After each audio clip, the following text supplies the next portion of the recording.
আসুন বাংলাদেশে মানুষের আইনের কবর রচনা করে কোরআনের আইন প্রতিষ্ঠা করি রব্বুল আলামিন। বাংলাদেশে কেন নামাজ চালু করা হলো না?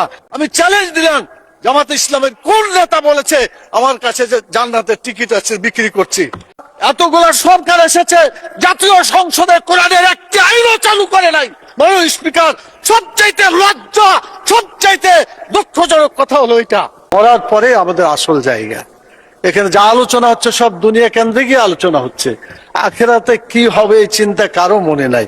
আল্লাহ তাআলা সূরা আলে ইমরানের 185 নম্বর আয়াতে বলেছেন, ফামান জুহজিহা আনিন নার ওয়া উদখিলাল জান্নাত ফাকাদ ফাজ। যে ব্যক্তি জাহান্নামের আগুন থেকে বাঁচতে পারলো সেই সত্যিকার সফল হবে, এবং জান্নাতে প্রবেশ করতে পারলো সেই সত্যিকার সফল হতে পারবে। মাননীয় স্পিকার, সংসদ লবিতে ঢোকার সময় আল্লাহর প্রতি পূর্ণ আস্থা এবং ঈমান, এটা দেখার পরে মনে হয় যে আল্লাহর প্রতি যদি ঈমান থাকে তাহলে তো আমাদের আইনের উৎস আল কোরআন। কোরআনের বিধান বাংলাদেশে চালু হওয়া উচিত ছিল। মাননীয় স্পিকার, 90% জন মানুষ যারা কোরআনে বিশ্বাস করে, এই কোরআনে যে বিধানগুলো আছে 6666টি আয়াতের মধ্যে not less than 1000 আয়াত belong to the positive order and not less than 1000 আয়াত belong to the negative order। 1000 আয়াত আছে যেগুলো হাবোধক আইন, 1000 আয়াত আছে যেগুলো নাবোধক নিষেধ।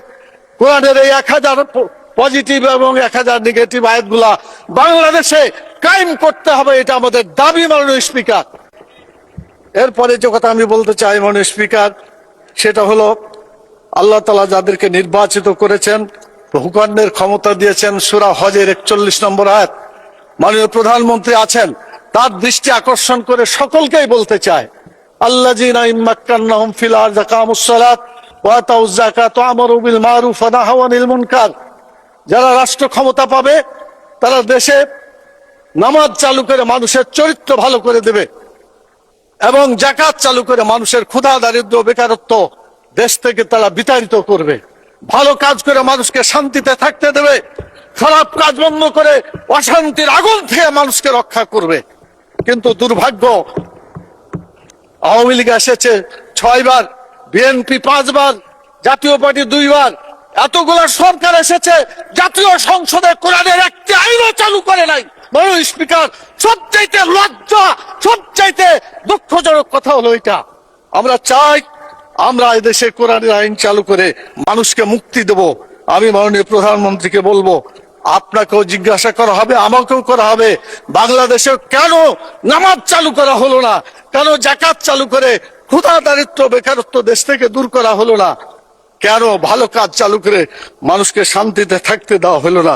কেন খারাপ কাজগুলো বন্ধ করে অশান্তি থেকে মানুষকে রক্ষা করা হলো না?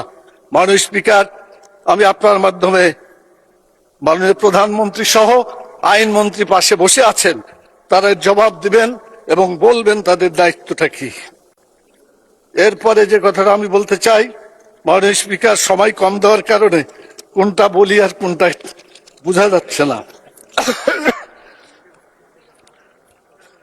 মাননীয় স্পিকার, আমাদের দেশের সুদ, ঘুষ, মদ, জুয়া, জেনা, ব্যভিচার, চাঁদাবাজি, টেন্ডারবাজি যারা করে এরা কোনো দলের লোক না। মাননীয় স্পিকার, কিন্তু যখন বলা হয় যে এক দল চাঁদাবাজি করে পালাই গেছে, আর এক দল চাঁদাবাজি করার জন্য প্রস্তুতি নিচ্ছে, এটা বলার পরে কোন দল যদি রিয়াকশন করে তখন তো বোঝা যায় এই চাঁদাবাজদেরকে দলের সদস্য হিসাবে গ্রহণ করা হচ্ছে।